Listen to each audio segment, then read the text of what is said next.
What guys learn as a young kid, and of course we carry it through adulthood, is a certain set of behaviors, feelings, and emotions are safe to experience. Anything outside of that is not safe. Is strength denying that you feel sad? Or is it embracing that you feel sad? Immediately, I just realized how, I was in the middle of nowhere. There was no way I could do anything else except finish this walk.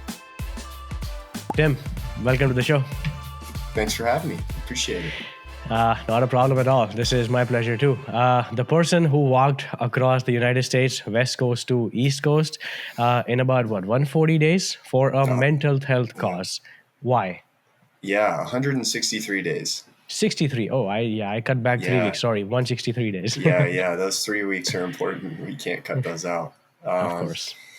Yeah, I mean, why did I walk? To be honest, it was a bit of a personal challenge. And last year when I was leading up to the point of getting the idea, I was just seeking something in my life. I was looking at things like, going to, moving to a different country for a month or two, going on a pilgrimage to India.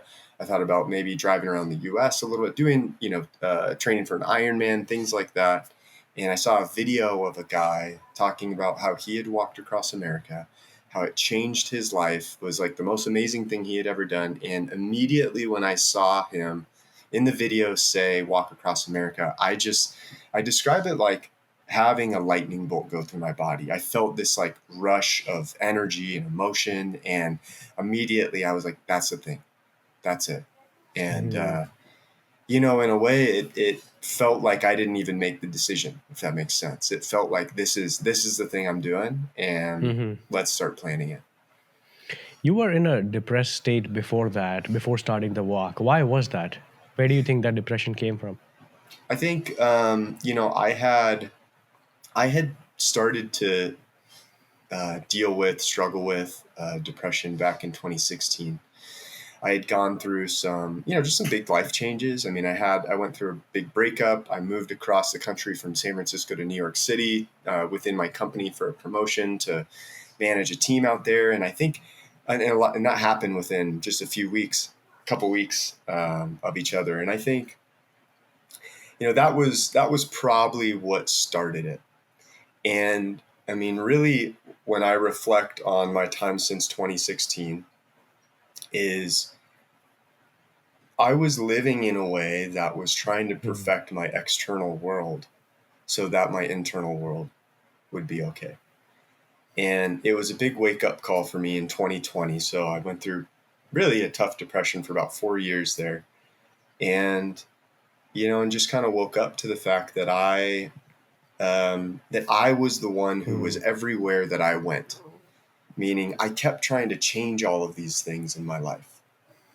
And I wasn't focused on what was going on inside of me, my mind, my thoughts, the emotions I had, the stuff I was burying or refusing to feel. I would drink on the weekends to try to just escape from Monday through Friday life.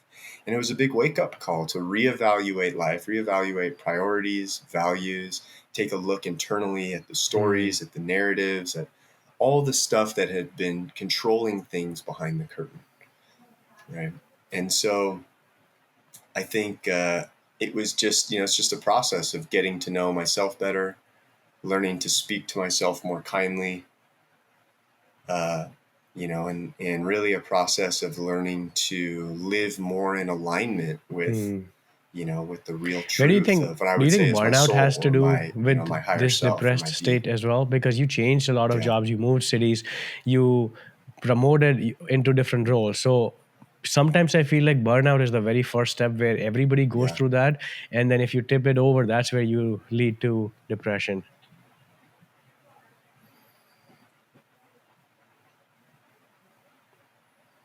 Yeah. I think it's a really good call out because, I love Jim Carrey has this really cool speech where he talks about depression and how he had a coach who reframed it, or a friend who was a coach, and reframed it as depression meaning deep rest.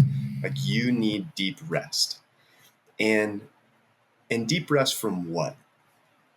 And what he talked about is that we need deep rest from the version of ourselves that we've been playing, these roles and these identities that we've been trying to live up to. Essentially, like we've been wearing masks in our life, right? We're trying to Hmm. be somebody who we think we should be, whether it's based off how society has conditioned us, our family, what we learned through education, whatever it is. We are trying to live up to the person who we think we are.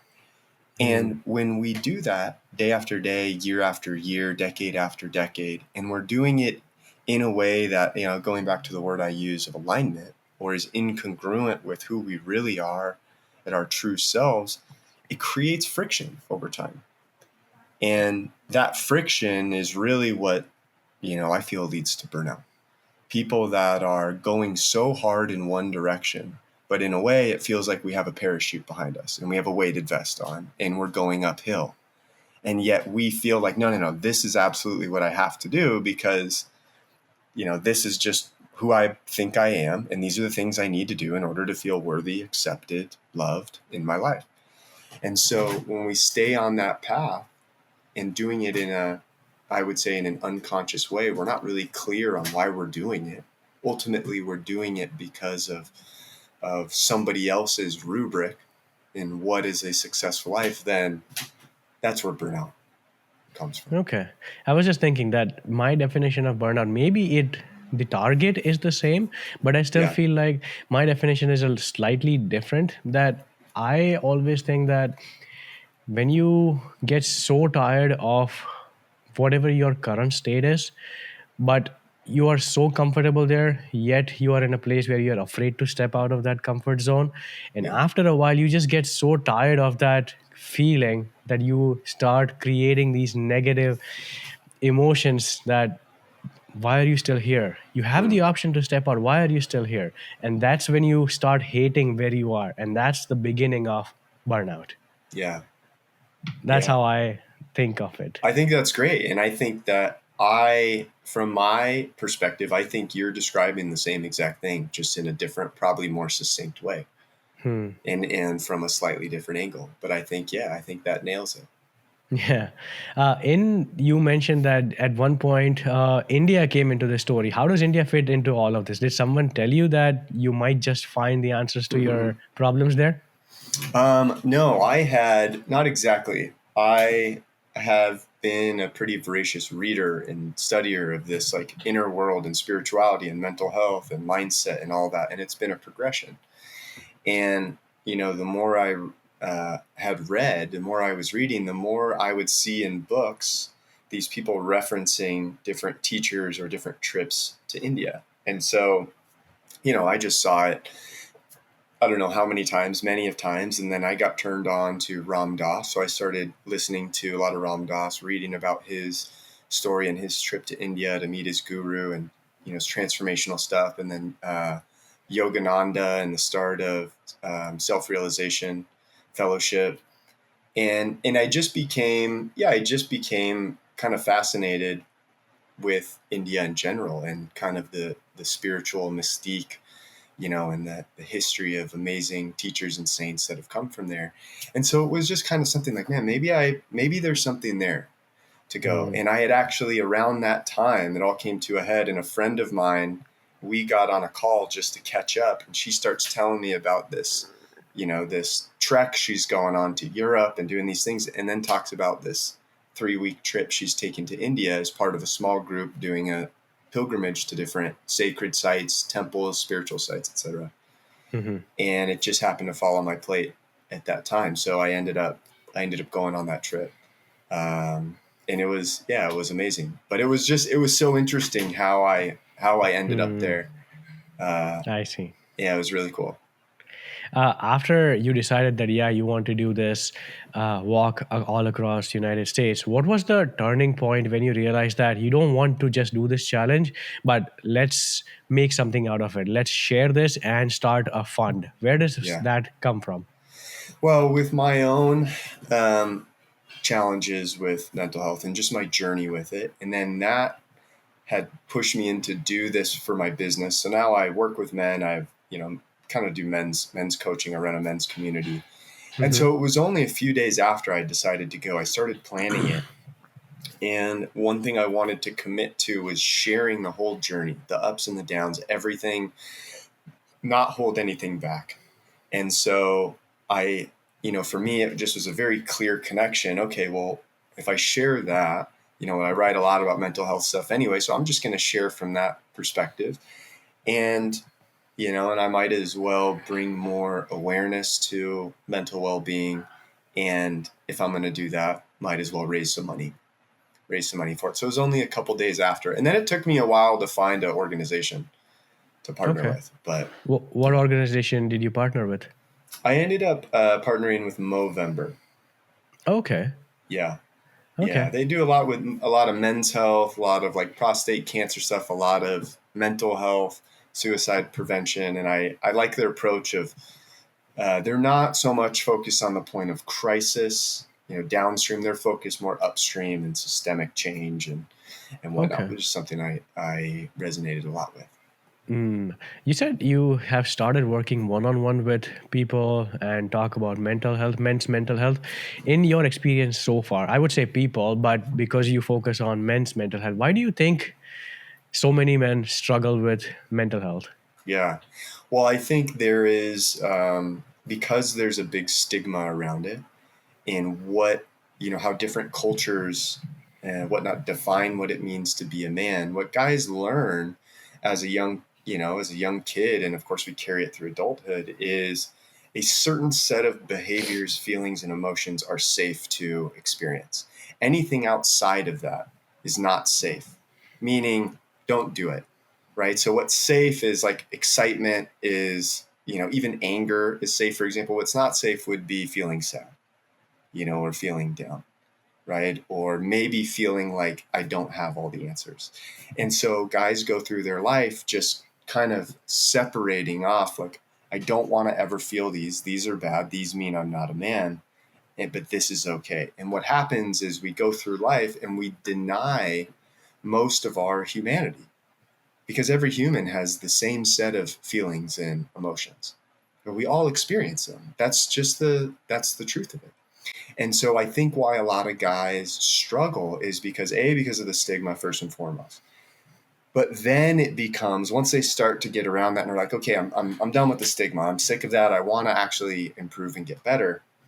Is we realize that the language of emotions, the language of feeling, the language of this inner world is not something that has been taught to men. We haven't been taught, hey, how do I keep presence and strength and allow myself to be grounded while feeling the full range of emotions, and not just say, you know what, I'm feeling sad, let me bury it, let me drink, let me smoke some weed, let me do something to avoid it. Instead, Mm-hmm. it's just reframing, what it means to be a man. And it's, hey, how can I actually build the skill set to feel everything? And I think that's where the challenge is right now. And we're in kind of that inflection point that I see with a lot of men. And the big thing that I see that's so encouraging is guys want this. They're tired of living a certain way. And they're like, no, okay, I'm ready. Like, I'm sick of like not knowing how to process this stuff. It's disconnecting me from my wife. It's disconnecting me from my kids. I'm burnout as heck at work. Mm-hmm. And so we just see there's a yearning for it.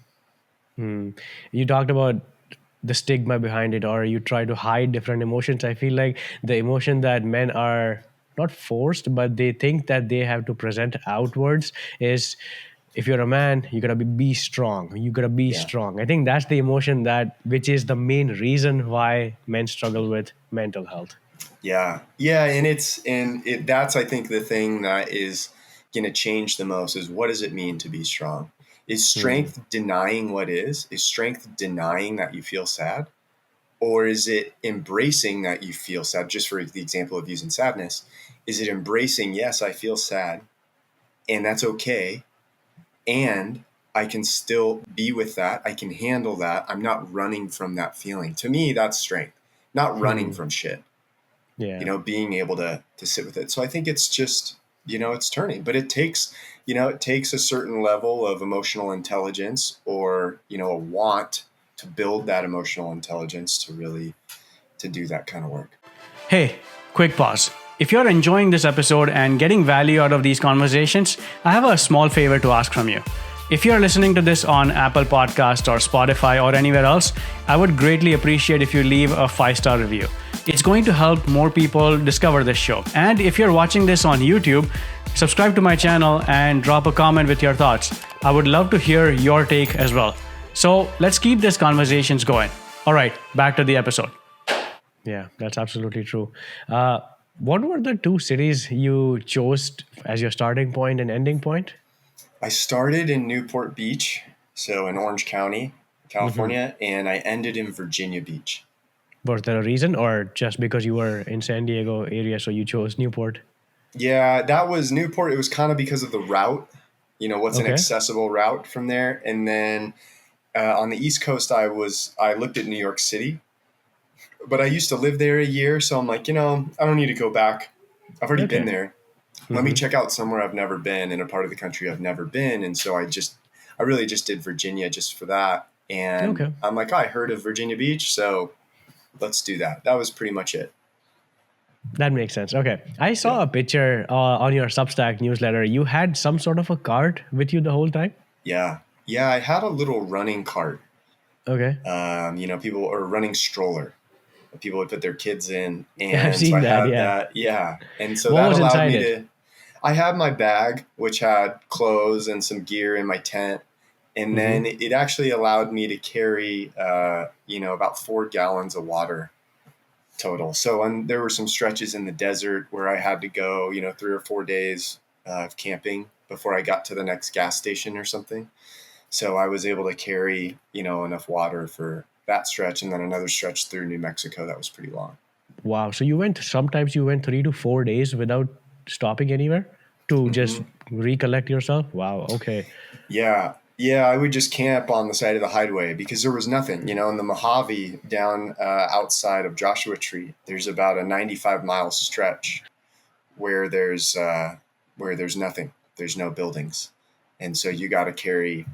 Luckily, I didn't do it during summer. I did it in March, so it wasn't hot. But yeah, that would have been probably impossible in the summer. This is why I was asking about your starting and end cities, because I feel like if you plan it, actually, I don't know. If you plan perfectly, that entire stretch from California through New Mexico and all of that, that area is still barren anyways. Doesn't matter how much Yeah. you plan it. It's really barren. Yeah, Hmm. that was. I had to do the most precise planning with food and resources, and I even had to have some people help with a support vehicle, so they would carry my gear, and I could go up the mountains to Flagstaff, on the windy roads, and not have my stroller. But yeah, it was definitely way more wide open. Nothing on the side of the roads. Hmm. And then once I got to Kansas, then it was like there were little towns every 5, 10, 15 Right. miles. I never had to worry about food because there was always a gas station at least. Hmm. Yeah. Yeah. What are the kinds of people you met? I think you shared a couple of stories, memorable ones in Kansas. Yeah. I mean, I never ran into any trouble on the trip. I was only meted with the most gracious, kind, helpful people. I had people that paid for gear, paid for food, paid for hotels. People that came out and took professional photos of me just to donate. I had people Hmm. stop, total strangers stop on the side of the highway as I was walking through stretches where there's nothing around for 50 miles, and they just Hmm. stop and hand me water or hand me bananas. And that was true in every state, but really, I mean, I think New Mexico was special because it was barren for the route I took, the northern route through Hmm. the mountains and Taos and Northeast. And yeah, it just had so many strangers, kind strangers stopping to make sure I was okay, giving me snacks, whatever they could to help the Hmm. journey. I see.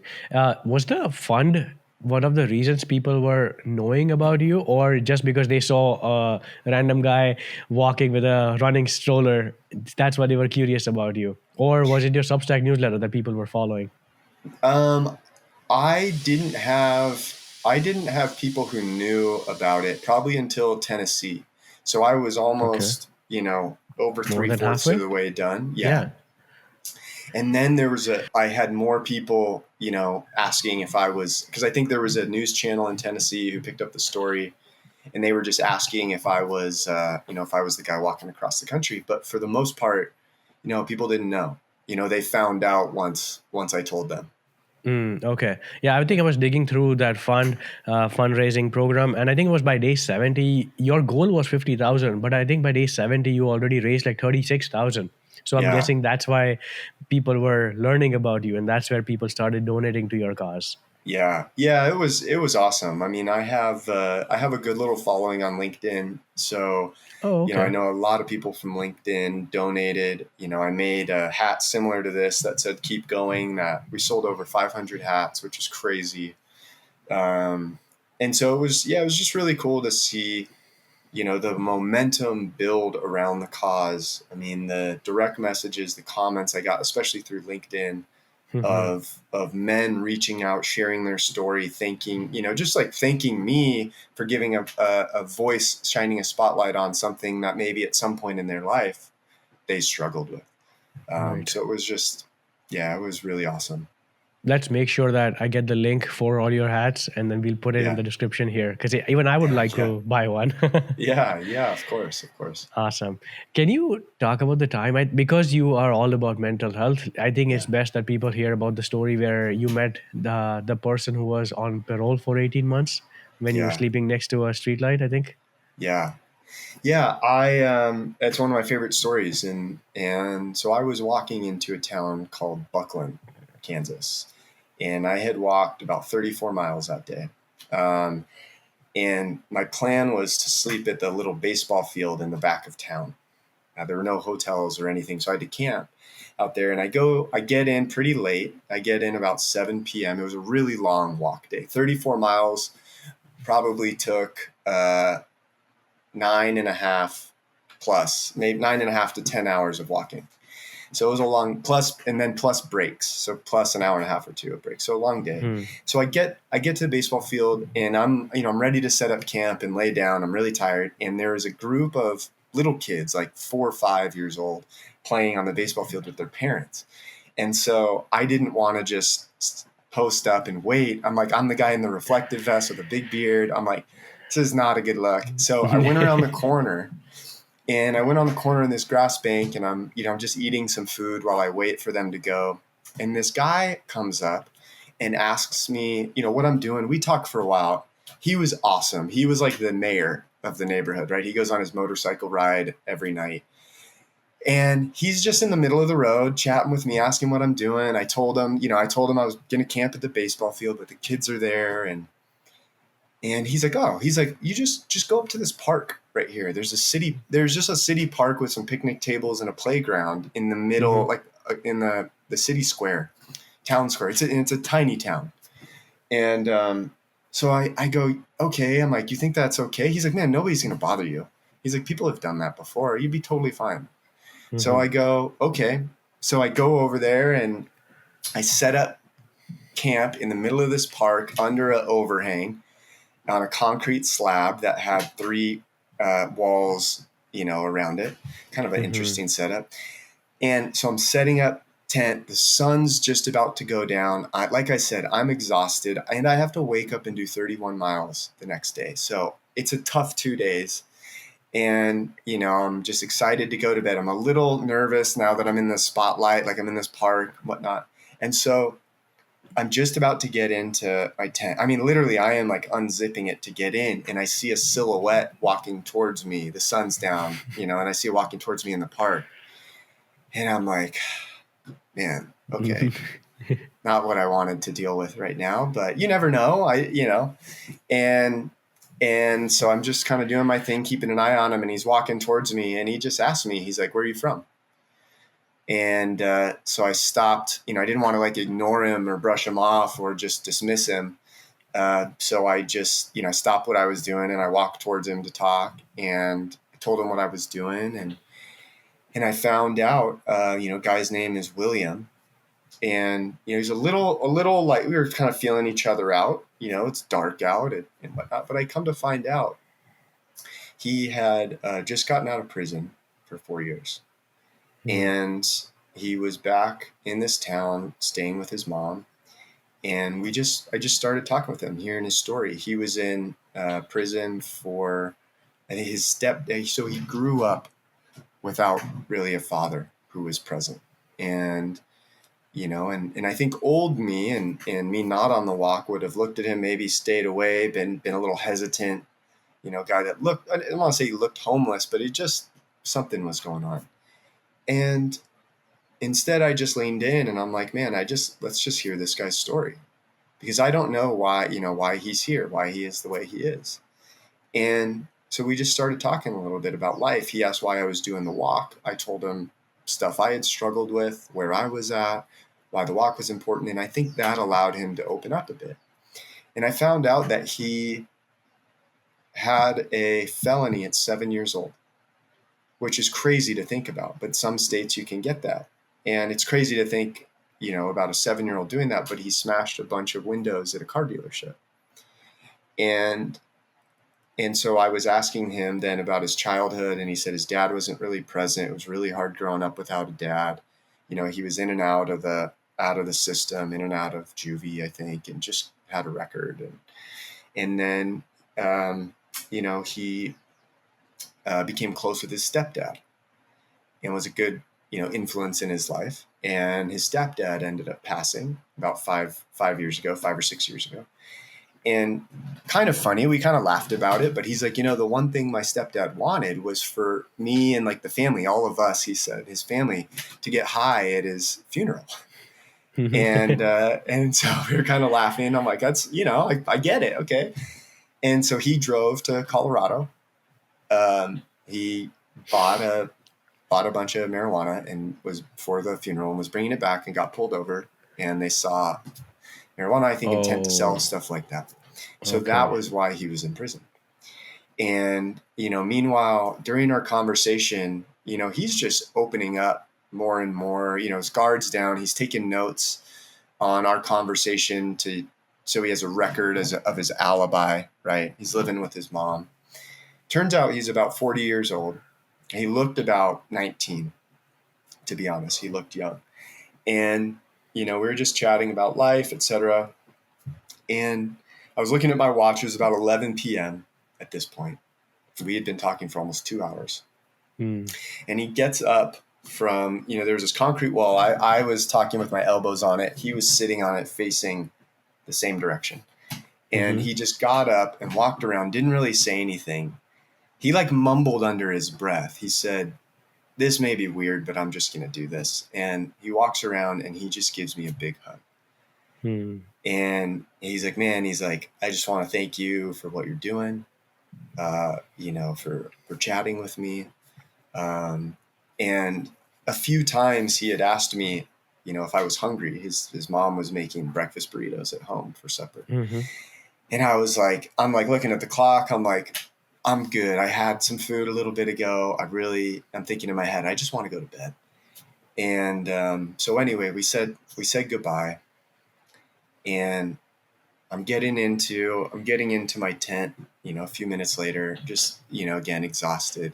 And right as I zipped it up, I had just laid my head back and I hear a truck pull up right next to where the tent was, Okay. And two people get out of the car, close the car, and I just see flashlights like swinging on the ground for people walking. And I'm like, oh my gosh, this is, this is going to be it. This is like, of course, another story for the walk. And I hear him yell out and he goes, "Tim?"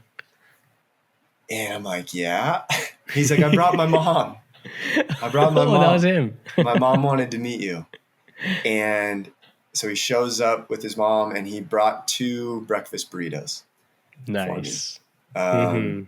And so I met him, I met his mom, I met his mom, I said hi to him, and then, he said goodnight. And it was so funny. I sat down in the tent. I'm like, well, I don't want to not eat these burritos. I don't know how hungry I am, but they're going to go bad overnight. I don't want to save them. So I'll just try and eat some now. And I ended up the second I took one bite, I just crushed both of them. I was so hungry. And I just, I laid in to bed that night few minutes later, and I just like had the biggest smile on my face because I had been seeing these little like God winks throughout the trip, these amazing coincidences, these different conversations, these things that were just so crazy that happened. And I couldn't help but feel that that was just another one. You know, what are the That's odds? Like nice. how it transpired, the timing of getting to the park and meeting the guy on the motorcycle and setting up camp, and, you know, the nature of our conversation. Hmm. You know, so it was, yeah, it was just really special. And there was a lot of different moments like that on the trip, but that certainly was one I'll never forget. Let me remind you of one. So this was a memorable one in a good way, but I want to know about the another memorable one which did not go in your favor, which made you walk 13 miles in the different direction. Can you talk about that Oh one? yeah. Yeah. Because I think I wouldn't last after walking so much. I think this was day 59 or 60 where you made a Yeah. mistake of 13 miles, where you walked extra 13 miles that caused Yeah. you to walk a total of 39 miles instead of Yeah. 25. Yeah. Yeah. I was leaving uh, Cimarron, New Mexico, so just off the Okay. eastern slope, and heading towards, I believe the town is called Springer, New Mexico. And it Mm-hmm. was 25 or 26 miles, something like that. And I knew it was a straight shot until I got to Highway 25 or Okay. Interstate 25. And I knew that because you know, it's illegal to walk on interstates, but this day I had to do 6 miles on the interstate. It was the only way to get there. So I was kind of nervous going into it, but I'm like, okay, I just straight shot there. I'll see I-25. I don't have to worry about turns. And I set off on the road, and I had an amazing pace. I was feeling great. I was going fast. I saw bison. I said hi to somebody. It was a beautiful day. And I sit down for my first break of the day, or maybe my second break, but I look at the map just to see where I'm at, just to double check. And instead of being on this highway, I was on the highway that went up here. Okay. And and I realized that I was just, holy shit. I just walked. It was 11 miles at the time. I had to go 2 more miles to get to Oh, okay. the turn. And I just immediately, I saw that inner critic come online of, man, how could you do that? I'm on day 60 or so. Like, Mm-hmm. how is this possible? I can't believe that. I have to walk. Now I have to walk the same amount that I thought I had to walk. It's going to be almost 40 miles. I'm not going to get done till whatever it was, 10 p.m. And, almost immediately I just realized how, like, I was in the middle of nowhere. There was no way I could do anything else except finish this walk. And, I allowed myself just to kind of feel that, to be, upset, because there was pretty strong feelings about, missing my turn. Of course. And really just got pretty quickly back on track, and was just guiding my mind back to, look, we have to do 26 miles. So what are we going to do? Are we going to whine about it? Are we going to complain about it? Are we going to second guess everything? Because I'm the one that has to be with those thoughts. Right. Right. And so it was a process of flushing that, focusing back on the road, and continuing on. What happened was, I thought I didn't have a turn the whole time, but what I had was, right at the beginning of town, like 0.1 mile in, I just had to make the turn onto the highway. And Okay. I just stayed on the main road that was going through town. So that's how Mistake it came by. happened. Yeah. I see. Yeah. I I want to know what kind of words, what's going on in your head, or what kind of encouraging words would you even tell yourself to get out of that situation. But I don't think you can even put it into words. I feel like you have to suffer so much and be in that spot and experience it yourself. Only then you can say that, oh, I can get out of this because I don't have any other option. I think Yeah. that's the point you have to reach, that what are you going to do about it? Either you Yeah. sit here or you get out of this state by actually moving forward. So do you even have any suggestions of what kind Yeah. of things you could tell yourself, or that's something that just cannot be put into words? Yeah. Well, it's a great question. And I think becoming intimately attuned to the reality of things, the way things are in that moment. And the way things are is that I'm going to have to walk 13 more miles than I thought I was going to at the beginning of the day. Okay. That is the reality of things. What comes next is my subjective interpretation of that.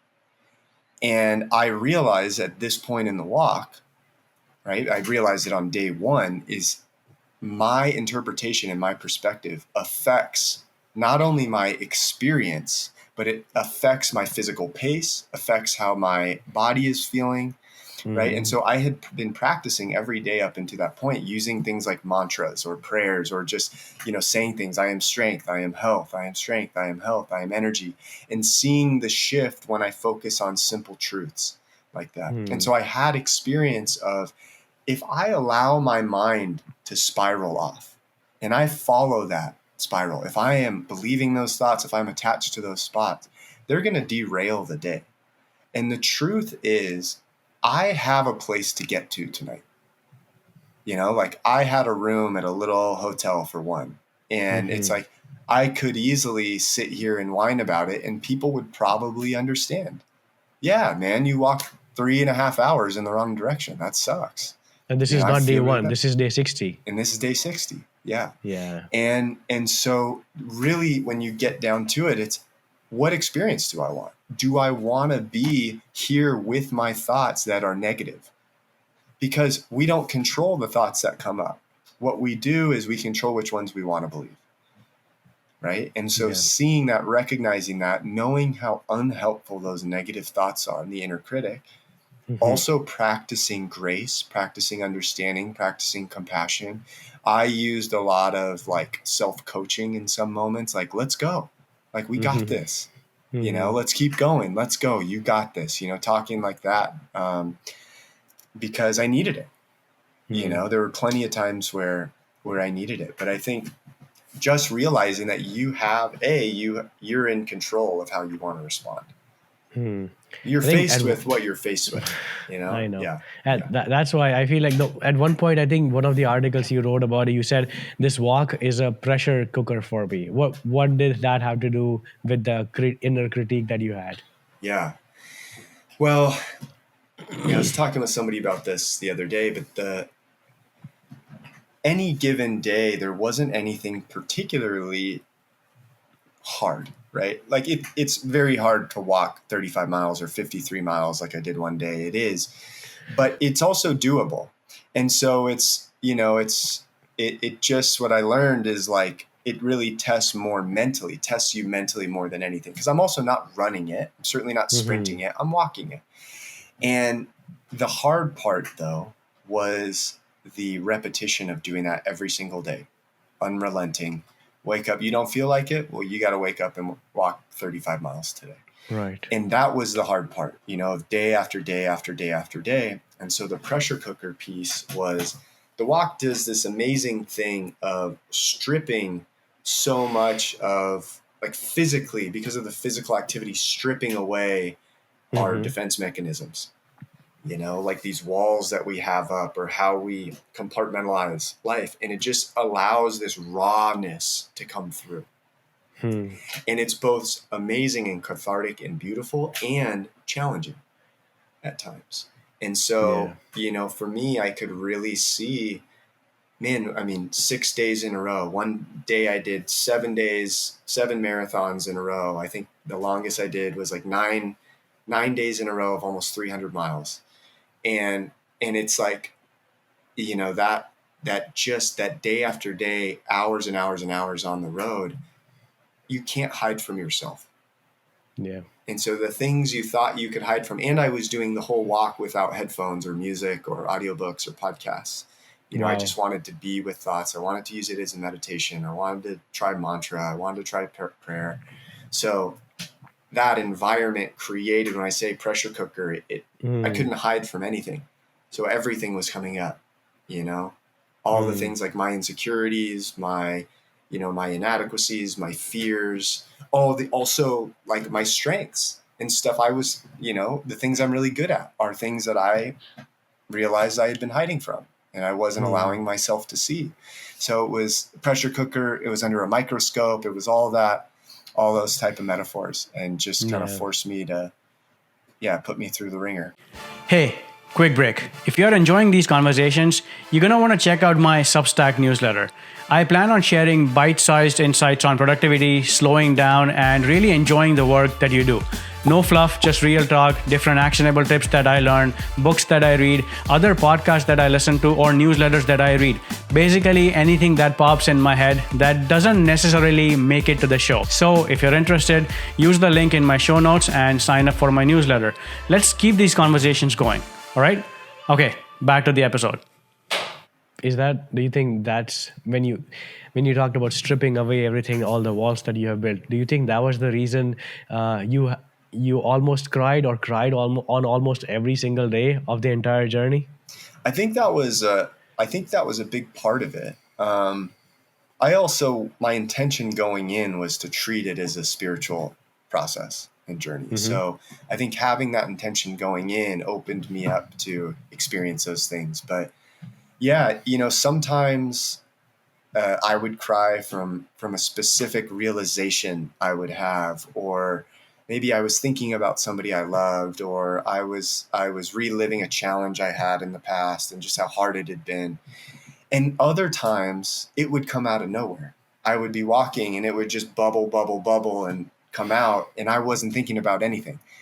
Right. It was just this like stored pent up energy in a way that, probably my deep subconscious was just trying to release. So I think the nature of the rhythm of walking, and in each step, there's pace to that. And then doing it for so long, being outside, I think those things kind of can cultivate us. They certainly can, into getting our mind almost in like a very meditative, simple state that allows things to, surface that otherwise, our ego would be keeping under wraps.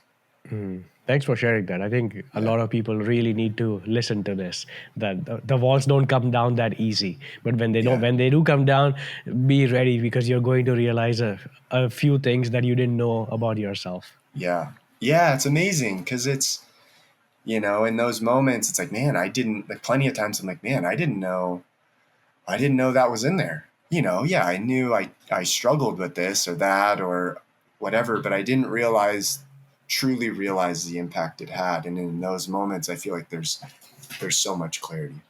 You had so many memorable moments, some boring moments, times where you would get lonely in this, and then you had some struggles and wins and met a lot of people. But if you had to describe the entire journey into different chapters throughout the walk, can you name a few chapters that you think absolutely reshaped you? Yeah, I think the first chapter, the first third, I think of it in 3 chapters, actually. The first chapter, kind of through New Mexico, almost exactly to the New Mexico state line, was, I feel like me understanding the power of the mind and how capable the body is and the interconnection between that. So really tapping into a deep grit and toughness that I know I have and I have had, but for the last few years, I don't think I've been tapping into it. And I knew that. And so the walk, the first 60 days, incredibly painful almost every day. I was dealing with potential injuries. I ended up dealing with blisters for about a month and a half. And so it was the test of, can you show up every day? Can you guide your mind on a certain track? And can you really push yourself to a degree that, you never thought, not that I never thought was possible, but had never experienced before. Okay. The second chapter, I felt my body had started to adapt. It was still really hard, but I wasn't in shooting pain every day. It was just general pain. Okay. Nice. So that was a big one. But the second chapter, kind of from Oklahoma or Kansas on, was, I had mentioned the novelty of the walk weared off. Yes, of course. It wore off. And it was just me, and I was in flat Kansas, and I was covering a ton of miles at this point. I was still like really pushing the pace. I was really like probably over pushing myself, not just physically, but mentally, like having a sense of urgency. Like I needed to finish by a certain time. I needed to do certain miles. And obviously none of that was true. It was just all self-applied pressure. And I kind of had a downshift emotionally. So I had a lot of days that I just, I was feeling a bit heavier. I was feeling the weight of the trip a bit. I mean, and there were parts I was like packing my bag to start. I remember I was in Elkhart, Kansas, and I was packing up for the next day and thinking about going back out on the road. And I just started crying out of nowhere. It just came out. And I was like, man. And so, okay. And then that went away and I get back to packing. I'm doing it again. And it happened again. And so I had this massive release and I just I allowed myself just to think about how actually hard, how hard it was, how challenging it was. And I never thought about quitting. I was never going to stop. I was never going to complain about it being hard, but it was really interesting to say, hey, can I allow myself both to do really hard shit, to sit here and do this and still push through it and acknowledge that, yeah, this actually is super hard and it's impacting me. Yeah. And so that I think was such a great lesson. And so moving forward, that middle third was more about being with the really uncomfortable emotions, the less pleasant ones, the less desirable ones, more sadness, more loneliness, more heaviness, more depression, more, feeling this like burnout. I actually got burnt out on the walk, not physically, but mentally. And so that was kind of the second chapter. Not every day was extreme like that, but that's how I viewed it. And then the third chapter was a shift into being much more into the flow of the walk, more enjoying it. I stopped worrying about what time I left for the day. I allowed myself to do 18-mile days instead of 28. I just tried to enjoy it more. I wasn't worried about my pace. I was trying to soak in the views and just really allow myself to appreciate what I was doing, which was actually really hard to do, to try and grasp the magnitude of the walk itself. I don't think you can reach that act until you pass phase 1 and 2. That's the only way you reach that acceptance stage that, okay, this is the new normal. Now I can do all this shit. Yeah, totally. Right? There was a day I did 35 miles and I was in the hotel and I'm like, I got to the hotel, right after the walk and I'm like bouncing around the room and I'm like putting stuff in the bathroom and it hit me and I'm like, dude, I just did 35 miles and I'm like on my feet. Usually I would come in, throw my stuff and lay on the ground and put my feet up. And it, it hit me. I'm like, I'm exhausted, but I'm like, my body has really adapted to this and we're feeling this is the new normal now. Yeah. That's totally. That's awesome. Thanks for sharing that. This is a very obvious book right here. You have 3 chapters, 3 acts here that can just translate into a book now. Yeah. That's not a bad way to look at it. It's not a bad way to frame it. Now that all this is done, the walk part is done, what does self-regulation look like on a hard day for you right now? Yeah. Or do you not have hard days anymore because you know what hard really means? No, I definitely do. I definitely do. It's been hard integrating from the walk, coming back into everyday life. I try and use that word instead of normal life. Sure. Because, there was something about having a clear mission every day and the simplicity of it and being outside and doing that much activity and being in meditation or prayer or mantra. Like that's going to, I don't care who you are, that's going to impact you. And so going away from that and figuring out, hey, how do I want to live that helps me cultivate the state that I found myself in a lot on the walk. And I think just reframing what hard days are. I think one of the questions my mom asked me was like, asking basically the same thing about depression. She's like, so do you feel like depression's still there? What is just trying to understand it. How do you think about it now? Is it different? Is it gone? And I'm like, I think what I learned was just how to relate to these things differently. So on hard days, what I feel like the walk did was it cultivated a spaciousness, a presence, a deeper awareness that, like I mentioned with that time in Elkhart, there was on one hand, I was packing up, I had to leave, I was leaving the next morning. I was still going forward with the walk, etc. And there was a lot of tears that came out and frustration and sadness and just like, man, can I just take 4 minutes and say this is hard and just feel that?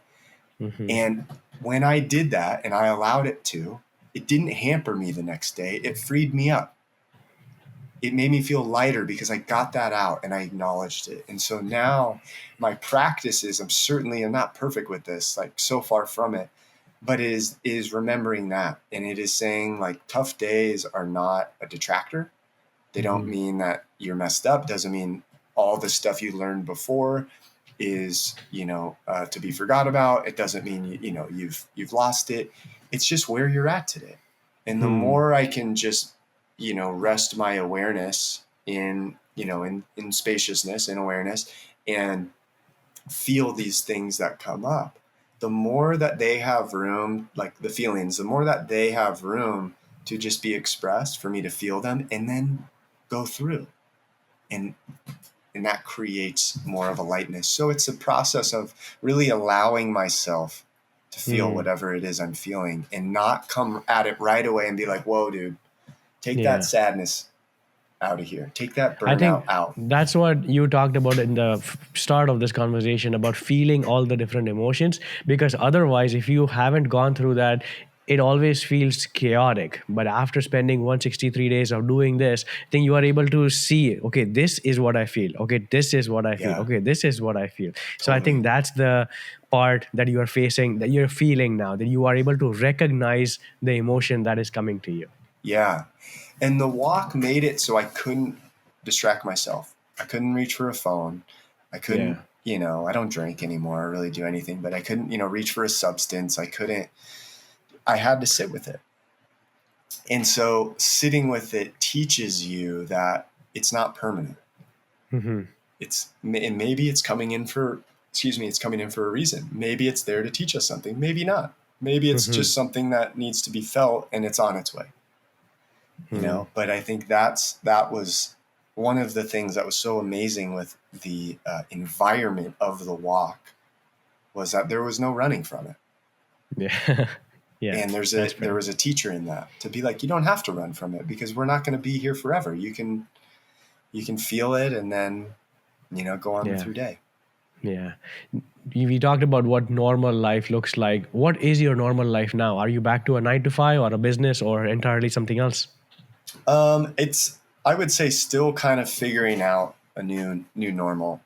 I have run, men's cohorts in a community for the last few years, and Okay. uh, I paired up with a really, really good friend of mine. So we basically combine our two groups. So we co-founded this group, Mm-hmm. this program that launches early October.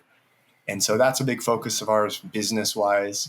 And then outside of that, I'm exercising again. I'm trying to gain strength back and mobility and flexibility that I lost during the walk. I'll be getting back into jujitsu and training again. I'm actually probably will get back on the mats for the first time since the walk today. Okay. And then, I think some realizations for me were just spending more time outside, spending time Mm. in the sun, not spending 8, 9, 10 hours a day in front of a screen, inside, indoors, and air conditioning, like, really getting out into nature, exploring a bit more. Mm-hmm. And maybe there's another, I don't know, maybe there's another walk or some excursion in the future, but I don't have that planned yet. Mhm. Yeah. Do you think you have resolved? Did you even have an addiction to your phone that you have resolved now? I wouldn't say I had a addiction. I mean, I think there were tendencies to reach for it Okay. during discomfort or whatnot, but I've been cutting back for about 5 years. I don't have a Oh, TV okay. anymore. I eliminate most apps, really besides LinkedIn, Okay. on my phone. So I've been cutting back from it, but even still, I still see those tendencies. So just keep working on it. I see. Okay. Yeah. Now that you have finished this challenge, you signed up for a silent meditation retreat in Idaho. Can you talk about that? What is that about?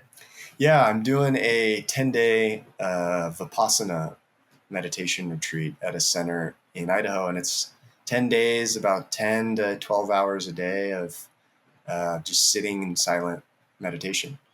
I think I Mm-hmm. wanted to take some of the realizations, some of the lessons, some of the feelings from the walk And because for the most part on walks, I was in a walking meditation almost all day. Yeah. And Vipassana retreat is something that I've been interested in for a few years. It didn't work out a couple of years ago when I tried to go. And so I actually was trying to do a 30-day silent meditation retreat. And apparently you have to do 10 days before they let you do that. But There is no normal for you. You have to go yeah. to the max one. Yeah. Yeah. Okay. So this Yeah. is a 6-day one or a 10-day one? It's a 10-day. Yeah. 10-day one. Okay. Yeah. Okay. That's awesome. I think people don't necessarily realize, you said walking was meditating as well. Yeah. People don't usually realize that if you walk without headphones, without music, podcast, audiobooks, that's very uncomfortable to begin with. And Yeah. once you start doing that, this silent meditation is like infinitely tougher than that, because you don't even have the escape of walking. Here you just can't do anything, and you have to stay silent, which is so much tougher than walking meditation, I think. Yeah. Yeah, totally. Right? Big time. And, there's going to be a different kind of physical discomfort, Absolutely. right? If you're Yeah. walking and you feel discomfort in your ankle, you can stop walking. But in a Yeah. seated meditation, if you have discomfort, part of it is being aware of that discomfort and just seeing what happens when you just become aware of it and notice it and not judge it or label it or anything. I wanted to know about your Substack. Are you going to continue writing on it? Yeah, that's the plan for sure. Yeah. Okay. I was putting more time into definitely LinkedIn is my main one. Okay. But I prefer writing to video. And so part of this new normal is figuring out, okay, I don't want to do everything. I don't want to be all on them all, but how can I take some of the stuff I'm already writing and, put it on other ones? And it's a heck of a lot easier too to do that on Substack than on Instagram. And I think the community on Substack is a group of really good people from what I can tell early on. I don't think it's a bunch of addicted people like they are on other platforms, which is what puts Substack, it makes Substack a little different than everything else. Yeah. Right? That's good to know. Yeah, at least that's my experience on it. Yeah. One last question before we wrap this up. If Tim from 10 years ago could see you now, what would surprise him the most about today's Tim?